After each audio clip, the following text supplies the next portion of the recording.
series of webinars where we're going to be talking about navigating travel's return to the market today. And we have some great guests here with us. As we all know, travel has been one of those verticals that's been affected the most severely during this COVID pandemic that we're all dealing with. So we thought from the Undertone perspective, it would be extremely beneficial for the marketplace to hear what's going on out there from a number of different angles. So a couple of perspectives we want to share with you today are one, a custom research study from the consumer standpoint that Undertone is releasing out there in the industry. The second one is the re-entry thoughts and strategies from the travel and tourism industry from the brand and agency viewpoint. We're going to also talk about creative best practices and re-entry messaging tips and strategies that will work for you and your clients.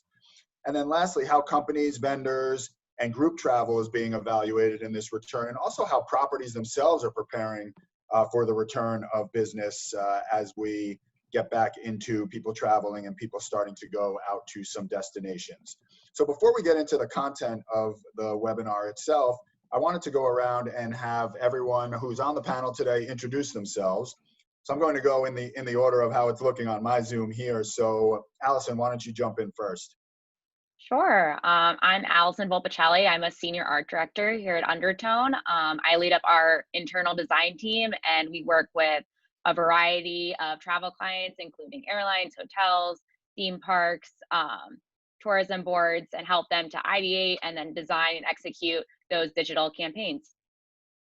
Great. Thanks, Allison. How about you, Laura?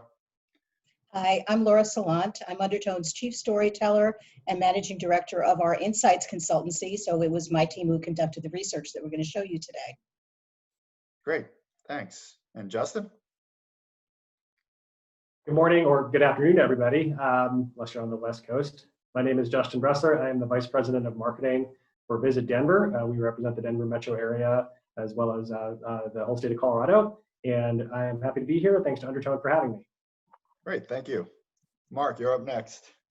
Hi, I'm Mark Rothman. I'm the CEO of Magma Global. We are a travel agency that does everything from leisure to group to businesses travel. And we have offices in New York and LA, and we've had a very interesting 3 or 4 months, to say the least. We can't wait to hear about it. Rachel, how about you? Unmute. I am the Director of Channel Engagement at MMGY Global. So I work really closely with our creative teams to come up with some of those messaging strategies that are working across our entire client portfolio, which includes, DMOs, hospitality, cruise, and attraction. Great. Perfect. Thank you. And thank you guys so much for joining today. We really appreciate your time and your expertise. So before we jump into Laura and her presentation on some of the research we conducted, we wanted to start the session off with a poll. So I'm going to put this poll up here. So this should be showing up on everyone's screens. In the past 2 months, have you daydreamed about taking a vacation? I'm going to venture to say this is going to be pretty close to 100%.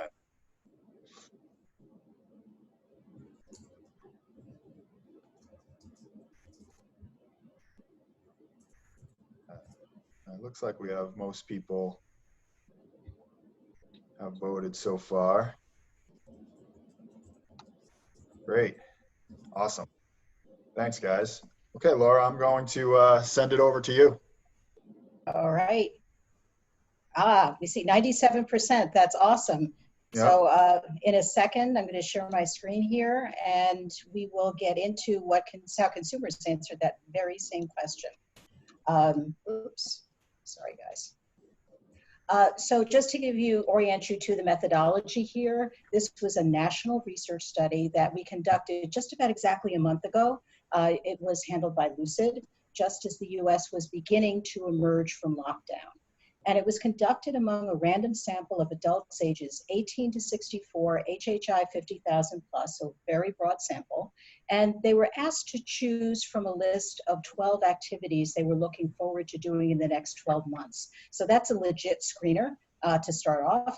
And out of those, 1,000 respondents who included taking a vacation on their lists were then quoted to national age, income, and geographic distributions to qualify for the remainder of the study.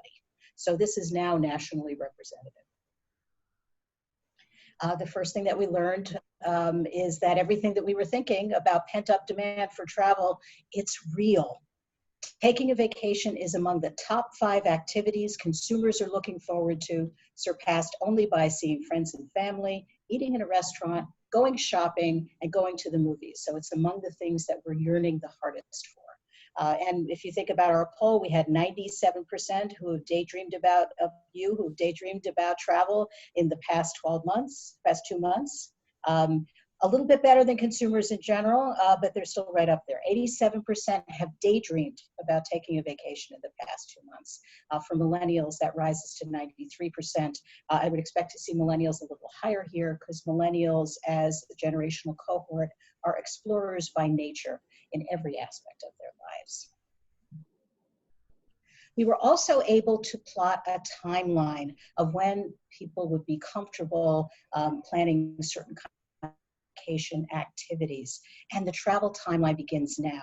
So running down the side here, we have all of the different kinds of activities that people might be thinking about. And then the colors here represent when they would be comfortable actually doing that thing. The light green is Q3, the mint green is Q4, the dark green is Q1 2021, and then we go on from there. But the first thing that I see as I look at this chart is there's an awful lot of activity in Q3, which is now. Begin planning a vacation, 44%. And you get to 50% very quickly. And by the end of the year, 2 out of 3 are ready to begin planning a vacation. So marketers, there are your marching orders. They're ready. Tell them where they need to go. Right under that is schedule a road trip. And we saw this as a recurring theme throughout. People feel most comfortable right now traveling in their own cars. So those may be hints in terms of thinking of going local. And there, by the end of the year, it's almost 2 out of 3 again. Book a domestic trip, again, very high. Book a hotel. So thinking about maybe staying a little closer to home, and then lower down on the list are things like flights, cruises, and international. So Rob, would you like to pop up our next poll? Sure. So we will poll question number 2 here, which is which of the following types of vacations are you hoping to take in the next year? With a number of different choices.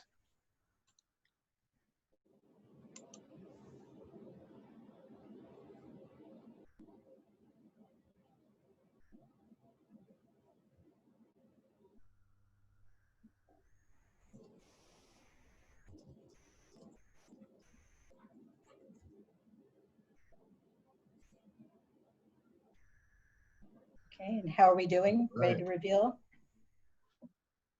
Yep, I'm ready to reveal. We're at 81%, so we'll go with that. There we go. All right, very interesting. Number 1 was the beach. So Rob, can you close that so I can keep going? And you are right in sync with consumers. So the number 1 type of vacation that people are hoping to take in the next year is the beach. Here we allow them to choose multiple answers, which is why they're so high. But the beach is at 69%, followed by US states and regions. Again, that's sort of local in your car thing. Also visiting family is very high. And a theme park. For example, it's probably not that hard to hop in your car and go to Six Flags or a Great Adventure for starters. Resort adventure travel continues to go down, and I was curious about casinos at the end at 28%. So I went and checked in ComScore, and that 28% is right on with the percentage of people who plan to go to a casino. So things may be sort of trending a little bit more back towards normal, which is pretty cool. Another theme that we saw again and again throughout the results is safety. Very important as a consideration. In fact, 68% will only travel to where COVID-19 impact is low. 60% will only travel where social distancing is instituted, again, considering vacations closer to home. And then this one here at the end, only travel to familiar places. I kind of think that's the good news, because this is a little bit lower. And what that means is that people have an open mind. So COVID isn't necessarily pushing them towards tried and true. Okay, and we have our last poll question now. All right. Which of these would you be likely to consider if you were offered a great deal? Poll is open.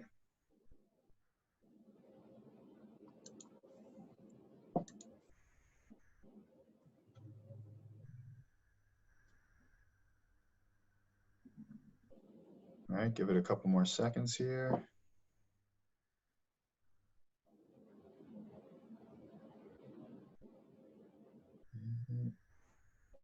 All right.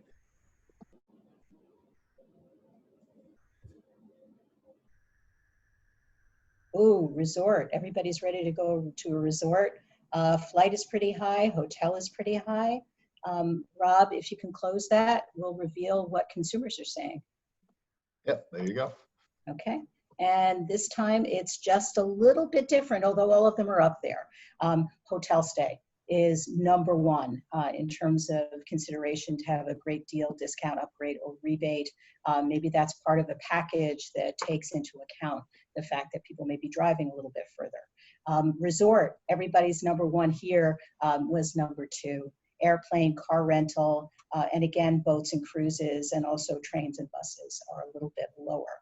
So that is it for the highlights that we're going to show today, but rest easy. We're going to be following up with the full results of the study, and we'll be sending that to everybody. Thanks. Rob, back to you. Great. Thanks so much, Laura. Appreciate those insights. We're going to head right into some questions from there. So team, now that the stage has been set and we understand a little bit about what consumers are ready for, I'll throw this out to Rachel and Justin first. Can you guys start off a little bit about telling us how you're approaching not only the consumers, but also the marketplace from a messaging standpoint and an advertising standpoint, and a little bit about what you guys are doing from a planning perspective? Justin, I'll give it to you first. Great. We're approaching it cautiously, but we are leaning into it and acting like we are open, not heedlessly so. We're not pretending something's going on that's not, but we have to remember that there's things that people love about travel, and we kind of have to, we have to be that for them. We're also approaching our brand in a very similar way than we have before, because we can't be something that we're not, and we still are relying on our brand pillars, but just communicating that you're going to have to be experiencing them a little bit differently, which is a surprise to nobody out there. And then doing some signaling about our safety standards, but expecting a lot of that research to happen once people have decided to visit a destination. I still feel like the brand is going to be a driver, and then they're going to want to see that those destinations are being safe for them, as was indicated in the poll numbers, which I think are great. Safety is a huge concern, but brand first, and then safety second. So that's more of a messaging for our website, maybe some social media channels, maybe some public relations information that's out there. But it's going to be very, very subtle in our advertising, which is really want to maintain the enthusiasm in the market. We are not about somber piano music. We are about excitement as befits the city and the brand that we have. So I sort of dance with the one that brung you, and the really exciting urban experience is what has made Denver successful over the last several years, and we just can't walk away from that. That's great and perfect. Great segue over to Rachel. Would love to hear your perspective from the different, especially because you handle a couple of different industries on the tourism side. Would love to hear your perspective as well. Yeah. So we have developed a communications roadmap that includes 4 different phases, knowing that since there are so many unknowns and that things can shift, we wanted to develop something that would allow us to be really nimble.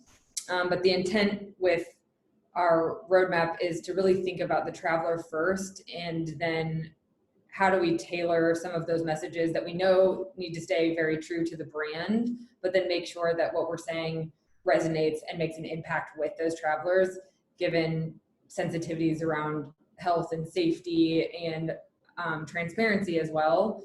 And I think also making sure that we're aware of what is the balance between inspirational and informational messages and where should those appear, dependent on whether it's a paid, owned, or earned channel. And then really addressing each one of those 4 different phases as something different. So we, are working with our creative teams to have some sort of overarching recovery campaign or recovery concept that does fall out of the brand, but then make sure that we're thinking about our CTAs differently dependent on the phase, thinking about each piece of targeting or whether it's an organic placement, what that message should be so that we can really make an impact with our audience. Yeah, that's great. And perfect. I think that, since we've heard you guys touch on safety a little bit, we heard Laura talk about the importance of safety and cancellation policies and some of those precautions in her messaging. Mark, I wanted to ask you, in your conversations, you're talking to these properties all the time. What are you suggesting, or what are they talking about from a communication standpoint to consumers to make them feel comfortable in coming back to their properties? We're getting a lot of the safety. We're getting a lot of the cancellation policies, because those are the 2 biggest things. And especially, I think a lot of people are saying, oh, well, maybe I'd like to go away in July or August. And as we now know at this point, a lot could change in the next, couple of hours, much less than the next couple of weeks and months.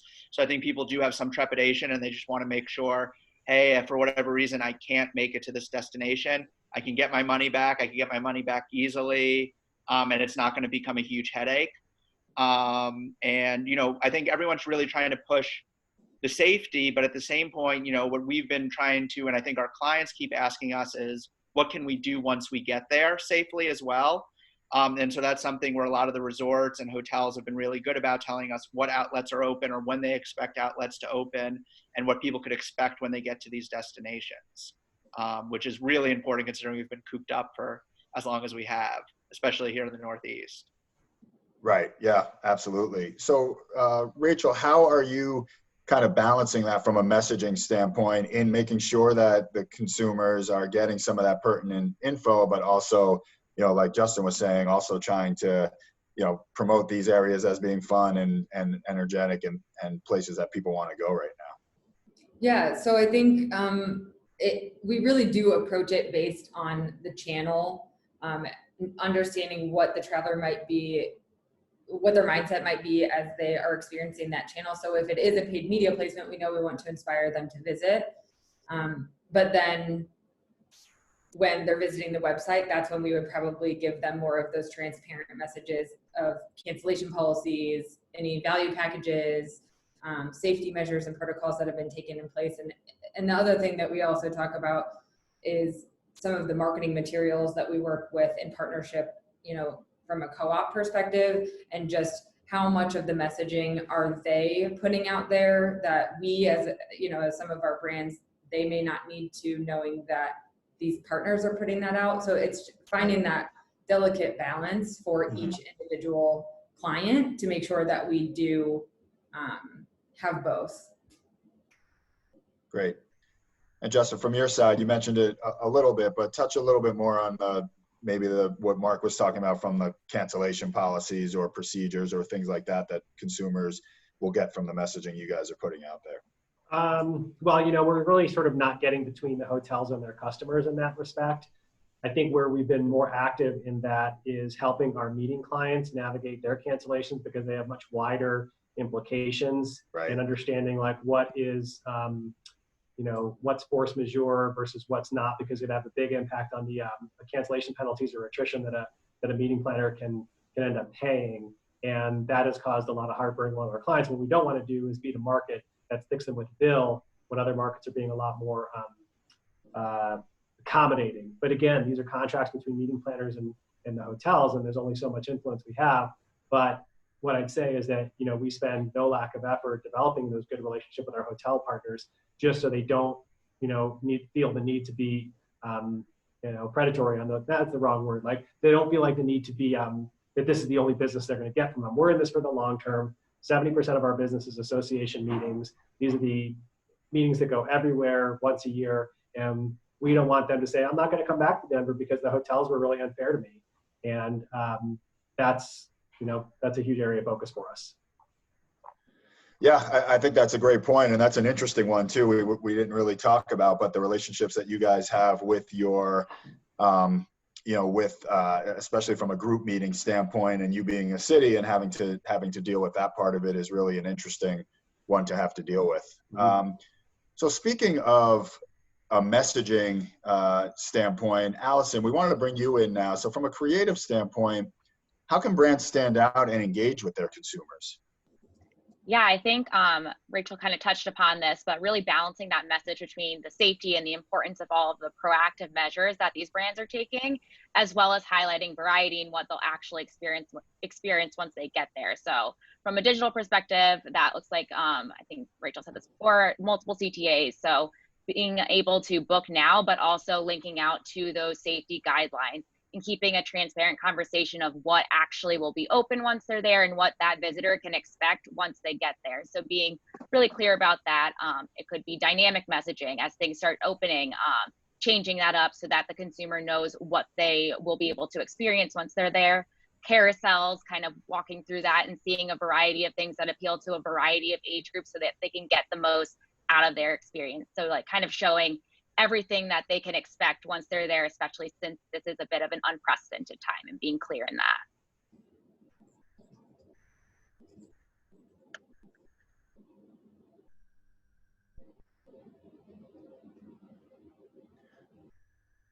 So from a strategy standpoint, Rachel, is there a strategy in place in case there is a resurgence of COVID from a media and creative standpoint? Are you guys thinking and talking about that at all at this point? So yeah, I think really when we developed this communications roadmap, I think because we had broken it down to so many different phases that it gave us the ability to kind of be able to go back if we need to go back and readdress what those messages would be if there is a resurgence.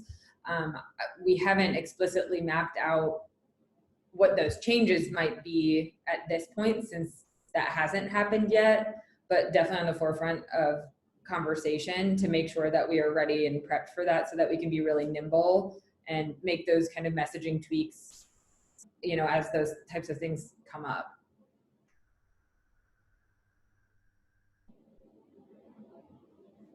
Did we just lose our moderator? Yeah.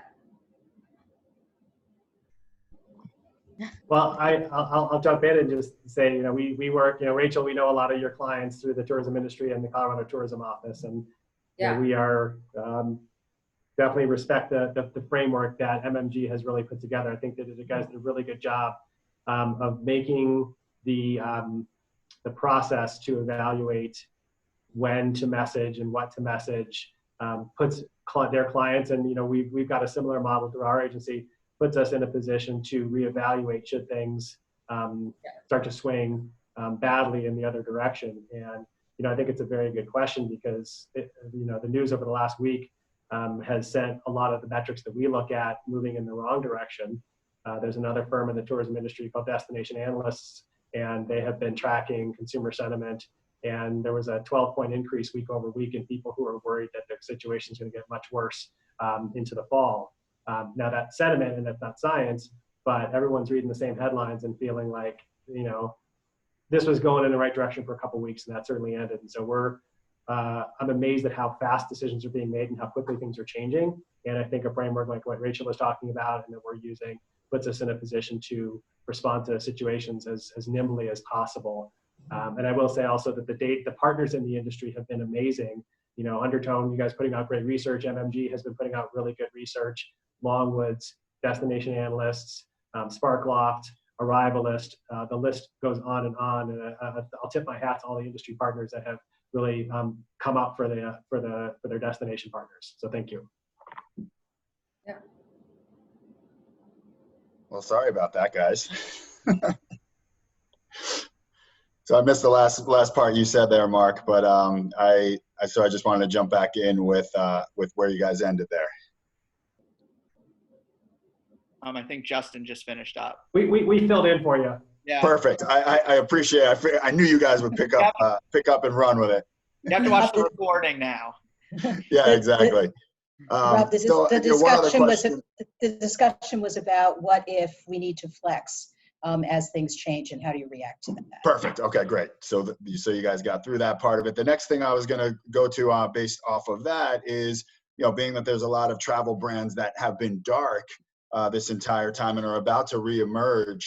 What are you guys doing to stand out from the crowd? I'm talking to a lot of tourism groups on my end, and a lot of them are really jockeying for place. We talk about going to a beach or going to a resort or going to somewhere that's a drive market. There's going to be a lot of competition out there. So what are you guys doing to try to set yourselves apart and make your destination, or the ones that you're representing from the agency side, the one that people want to go to? I think there is not going to be nearly as much competition as there normally is, which, for better or for worse, there are destinations that are a little bit better positioned because of, we've socked away a reserve for just such an occasion. I think we learned a lesson modeling off of the New Orleans situation after Katrina, where they did not have an operating reserve and had to go dark for about 6 months after Katrina. We didn't want to see that happen to us. So while we couldn't understand what the next crisis was going to be, we knew that one was coming. And I think there's going to be a little bit more of a wide open market, simply because there's not going to be as many brands that have the money to put in there. And so, as always, the brands that are out there first and smartest will I think be positioned to grab a little bit more market share than they might have under normal circumstances. So because there is such a pent-up demand, but there's also just a much lower base. I mean, let's be honest. I mean, there's still a committed 30-40% of the population that's just not ready to travel in any way right now. So, we say like 30 is the new 70 as far as occupancy goes. And so we are fighting for a much smaller share of the pie, but we're excited to be one of the bureaus out there that has money to spend. That's great. What about? I'm not sure how Rachel's clients are. It's probably a mixed bag over at MMG. Yeah. Yeah. From our perspective, really, I think it all goes back to that framework that we've been talking about. This communications roadmap is really the intent there is for us to take this 4-phase approach and really tailor it to each individual client, knowing that we do want to maintain the integrity of the brand, but then also make sure that we are relevant to the current situation and what the traveler mindset is. So we've been using that and working closely with our creative teams here to develop, recovery campaigns, more or less, to then be able to go out into market that does say something a little bit different. I know that we had started to see like stay home across everywhere. Yeah. And then I think it's shifted to,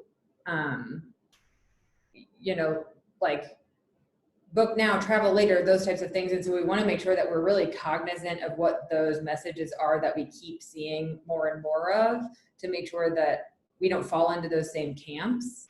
But then really let the brands shine in a way that we know that will resonate with the traveler, and find that gives us the easiest way to stand out, because we still want to make sure that we maintain that integrity like right. yours. Absolutely. Mark, are any of the properties that you're dealing with talking about how they're trying to stand out? Yeah, a lot of them are doing a lot of different campaigns across a lot of different, I think, social media channels, where they're trying to offer various things, whether it's, they're trying to do a lot of stay longer things and promotions. They're trying to explain what is and isn't open, what activities that you can do once you get to these places. Are the pools open? And things like that, because they really want everyone to know, hey, you've been cooped up in your house. By the way, we have 3 pools and they're all being cleaned 10 times a day, and all the restaurants are open, and it's a different experience than you have if you stay at home right now.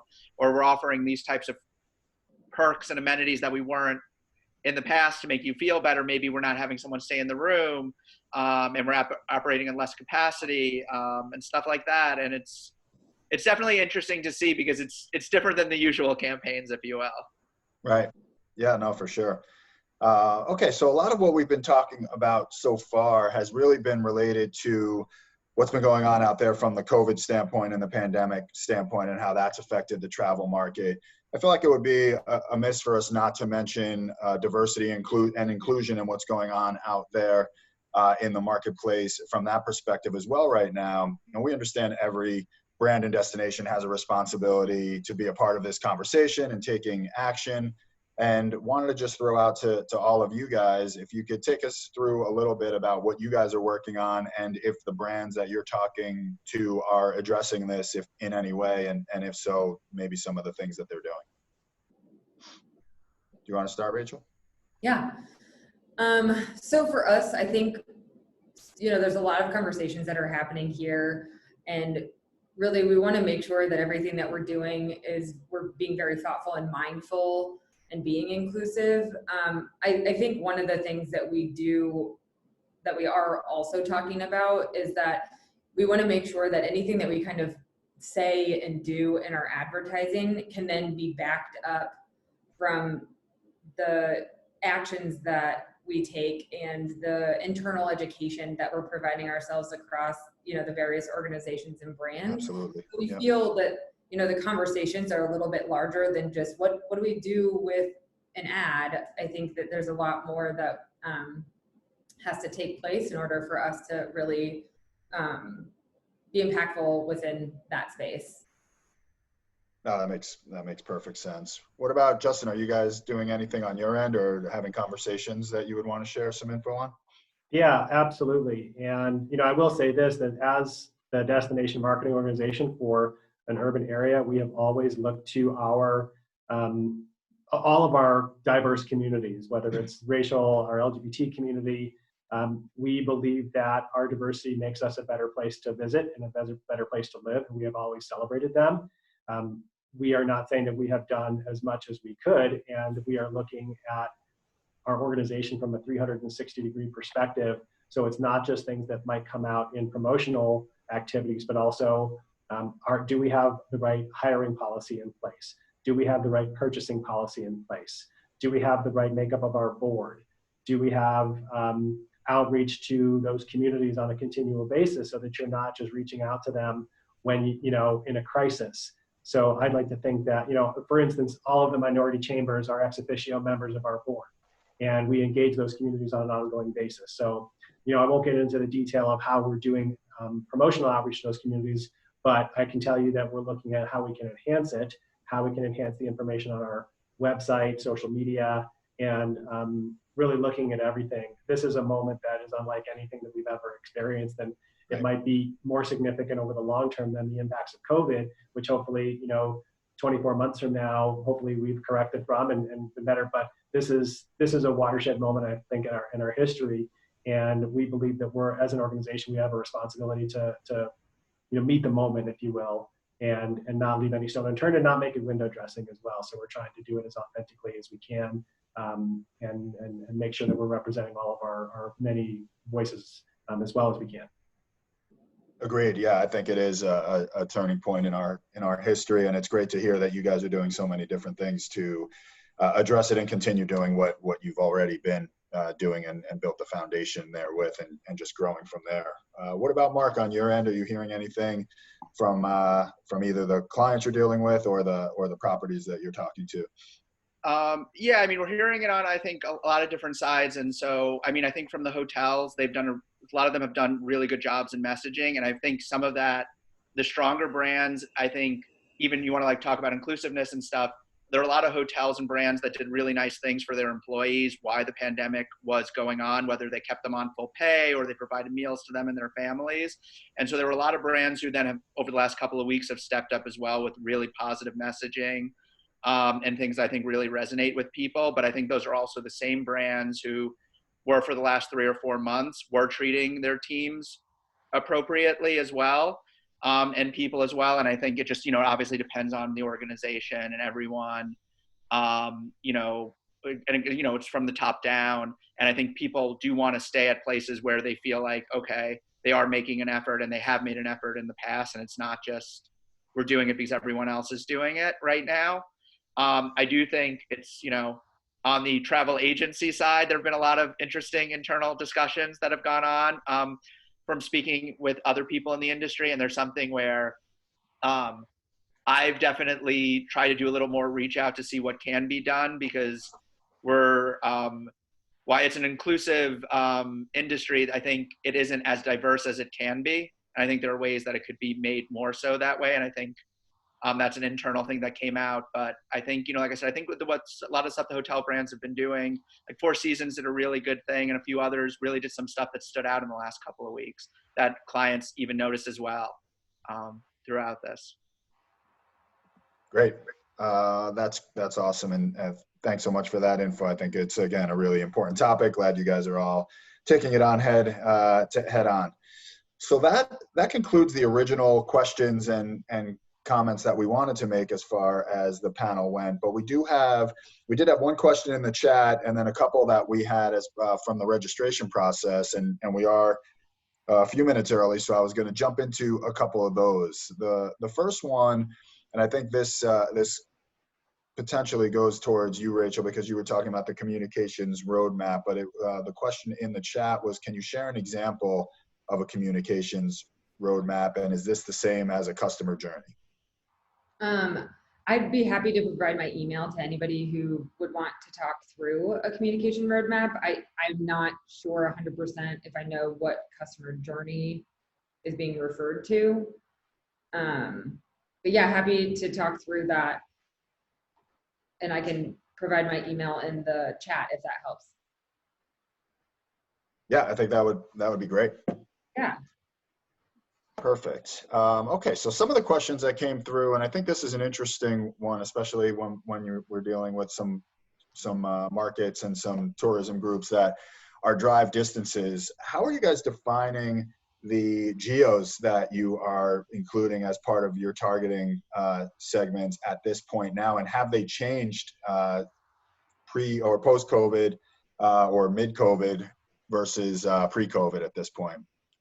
Justin, what about for you guys from a Denver standpoint? We're definitely pulling it in. At this time of year, we normally have an entire national campaign through digital means, some deep market penetrations in Chicago, San Francisco, Texas markets. And right now we're really focusing on in-state Colorado, as well as the adjacent states, kind of in that Rocky Mountain West area. The road trip is real. Yeah. What about you, Rachel? I think for us, it also becomes a little bit more dependent on each individual client, just knowing that some are road trip destinations, some might not be. But so we really are taking a look and reevaluating all of our market strategies or geographies just to make sure that those are right, and thinking about those differently dependent on what phase we're in.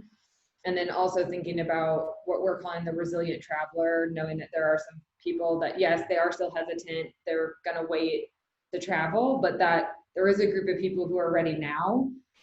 So how can we kind of address those folks now, and give them the communication and kind of transparency, that they can travel.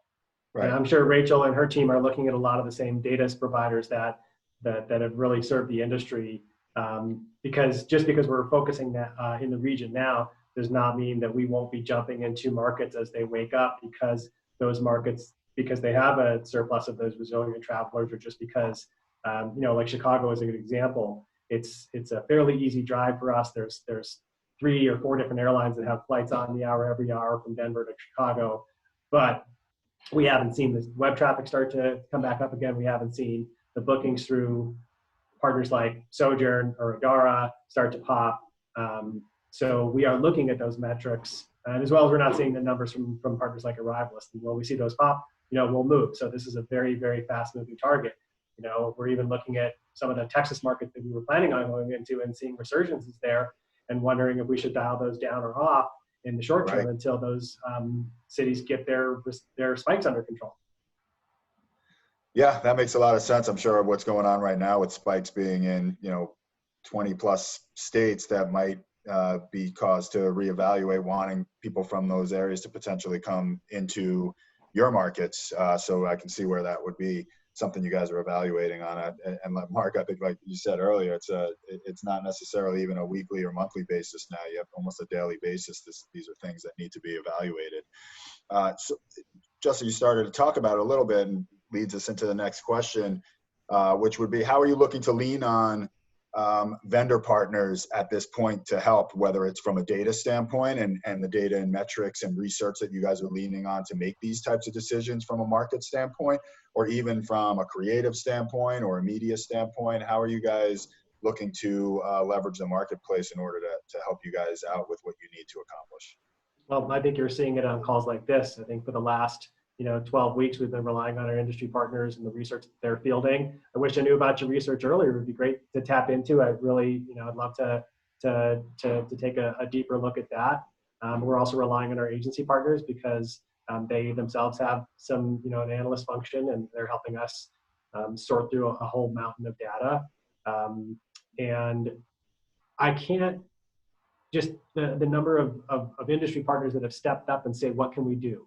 And not necessarily looking for, to sell us anything right now has been tremendous. Everyone's your friend when times are good, and the partners that you can rely on are the ones that are there for you when times are bad. Our agency took a huge pay cut. They had to lay off staff. Two of our agencies did. And, they did it without an unkind word, because they know exactly what the situation is. And guess what? Now that we're starting to get back on our footing, we're like, we want to try to treat you as well as you guys have treated us. And so, like I said, the partnerships in the industry have been tremendous, and it just speaks to the relationships that we have within the city and outside of the city. I mean, we take a lot of pains to develop goodwill among our elected officials, our board members, our industry sectors, and that's all paying off now.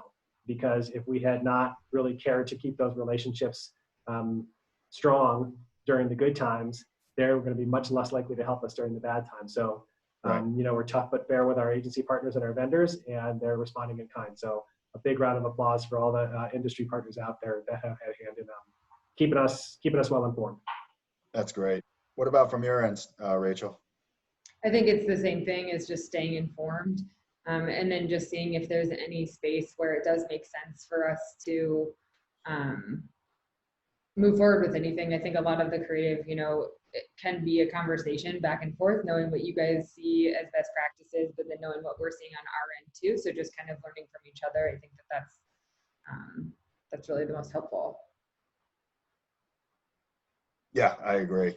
I think, the last question that we'll go with, and this is an interesting one just from a performance standpoint, of the brands that you, Rachel, that you currently have running, and Justin, from the Denver standpoint, running this updated post-COVID messaging without obviously sharing any proprietary data, can you talk about how these are performing? Are they performing above where you thought they would, about where you want them to, or not doing as well as you need them to? I'll defer to Rachel because ours is not running yet. Okay. Yeah, sorry, Rachel, put you on the spot. No, so I would say that it is mixed here also, just depending, because I think, when you think about a lot of different, our portfolio, is that some places are still on quarantine, some places, so like it's rolling out kind of consistently across all of them, just knowing that everybody is so specific. So we don't have a ton of results in quite yet, because I think what we see now is that we're moving kind of into our first phase of recovery, is what we're calling it. And so we're starting to transition out of that first phase where we were all on quarantine. And as we start to transition into this one, I think we'll start to see some more of those results, but still kind of getting some of that coming in. Okay, great. One more question just popped up in the chat, so we'll go with that as our last question now. John Adams, who's here at Undertone, asked, you mentioned, Justin, that you're looking at specific markets, web traffic, as well as the Adara data and Sojourn. Are there any additional signals of intent to travel that are key to your decisioning, and which ones are nimble enough to help you message as quickly as needed, and how do you handle that from a creative standpoint? I think those are the main ones right there. We also are an arrivalist customer, and that's been a very helpful thing. It's a little bit lagging because it shows past visitation, but it's just the week past, and so we can see if markets are starting to pop. They have some drive data that's really interesting, and as far as reactivity, and Rachel knows this as well, I mean, the DSPs are really good about being really nimble, letting you, pull money from one market into another. So we are really relying on our digital media partners to be as flexible as possible, because this is going to be a moving target. Yeah. From our end, we have a few other indicators that we also look at just across each one of the different phases, so that it helps us identify how we're moving from one phase to the next. And part of that is looking at where some of those quarantines have been lifted, what percentage of restaurants or attractions and things like that are open, flight cancellation, what that, and routes even, we're looking at that in some cases, search queries, certainly. And then also, we like to look at some of the social sentiment and some of the conversations that are happening around travel, just so that we can understand from, the traveler's perspective what they're saying. There's a few additional indicators just dependent on what the vertical of the client is, but there's some key main ones, which I think, Justin, you've talked a bit about, and then just those other additional ones that we've discussed. Right. Yeah, that makes sense. So when you're talking about vendors and you talk about creative messaging and things like that, is there a way that you have ever worked with a vendor like Undertone to review messaging and creative prior to a relaunch to see if you're going in the right direction, or if the creative is on point and is going to resonate in the marketplace? Doing that kind of test, dip your toe in the water before actually putting it out there into the marketplace. Have you guys done any of that? And not, either with these campaigns that you're working on now, or in general to, to help inform if you're going in the right direction? Not yet for this campaign, but happy to hear what you guys have to offer. You can send me that info offline. We have had one client that we have gone through some testing to see what resonated most. I think the difference with that brand in particular is that it's a new brand, kind of a new lifestyle brand that's also a hospitality brand. And so we put some feelers out just to see what messages resonated, but it wasn't overtly COVID related necessarily at the highest level, because we know that we also have to kind of establish a brand. So I think some of our testing came from that, but that it did resonate still given the current landscape.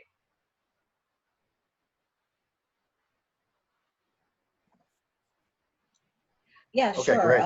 Yeah, Laura, you want to jump in for a minute? Sure. I can jump in a little bit on this. We do a lot of testing with a company called System One, and it can be a pre-test, or it can be tested during. And this is all based on behavioral economics and on the fact that emotion drives 95% of consumer decisions. And certainly that's true with travel. You're not sort of rationalizing why you want to go to one place or next. You just want it. And some of the things that we're seeing is that what really drives the message home is humanity. So the idea, which is very sort of right-brained versus the left-brained, organized, rational approach. So showing people enjoying themselves, showing them connecting with each other. The research that, part of the research that I didn't show you today from our study is talking about the importance of family. So showing family reconnecting on a particular trip, showing people in such a way that they can be stand-ins for the traveler themselves, so that you can picture them there, having a vivid sense of place, whether it's an urban environment like Denver, or it's something that's also outdoors and in nature, which is another theme that we saw. So we can measure all of those things, and please just contact your rep. We'll head on the phone and start talking about it with you guys. There's even a way for you to dip a toe in the water for free. Yeah, and I think just piggybacking off of Laura, from a creative standpoint, like really painting that picture for the consumer. It's been a while since we've all been traveling, so I think really letting the user envision themselves in this new space and making it feel accessible and easy to get to when especially during this time, things are a little bit more difficult. So having that messaging being very clear and having that picture be painted and kind of guide them to that final destination. Perfect. Thanks, Allison and Laura. Appreciate that. So that wraps up the content part of our Undertone Anywhere webinar today, talking about navigating how we are all going to return to travel. I know we're all itching to get out there. So hopefully this was great intel for you guys, both from a consumer standpoint and also as you're putting together plans for your own organizations or the agencies that you are representing these clients with as well.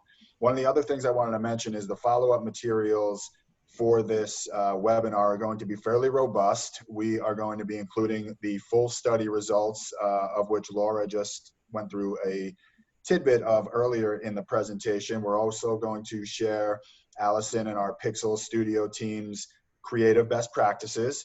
And lastly, we are going to also be including a travel takeaway package as well to everyone who is here.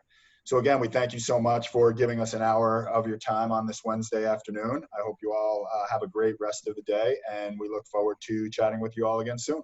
Thanks so much. And thank you so much to our panel as well. Thanks for having us. All right, Bye-bye. thanks guys.